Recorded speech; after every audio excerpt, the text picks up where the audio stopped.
বিয়ে করে ঘরে যখন বউ আনবি তখন কত সুবিধায় থাকবি। বিয়ে করতে হবে কেন? তুই আসিস না, তোরে দিয়ে হবে না? তাই না?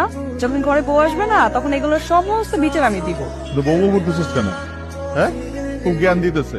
ওর আমি আজকে থেকে একা থাকি, মানে তোকে আমার ব্লাড গ্রুপ বলাই ভুল হচ্ছে। আরে শোন, একটা মানুষের ইমার্জেন্সি দরকার, এমন করতেছিস কেন? কর কর তাড়াতাড়ি। তুই গার্ডিয়ান নিয়ে আসেন, বন্ড দিন, তাহলে আমি করে দেবো। আমি যখন ওকে জানালাম আমি প্রেগনেন্ট, ওটা আমাকে এত নোংরা নোংরা কথা বললো, যেটা শোনার পর আমার নিজের প্রতি ঘৃণা হয়। আমি সুইসাইড করবো, আমি অনেক চেষ্টাও করছি সুইসাইড করার, পারি না। পর একটা ডিসিশন নিলাম, আমি অপারেশন করবো। তুই অ্যাবর্শনটা করিস না প্লিজ। কি বলতেছিস বুঝতে? তুই বুঝতেছিস তুই কি করতে চাইতেছিস? যে মানুষটা তোর শরীরে আসছে সেই মানুষটা শিশু, ওর অপরাধটা কি? হ্যাঁ, তুই ওরে কেন পৃথিবীর আলো দেখা থেকে বঞ্চিত করতেছিস?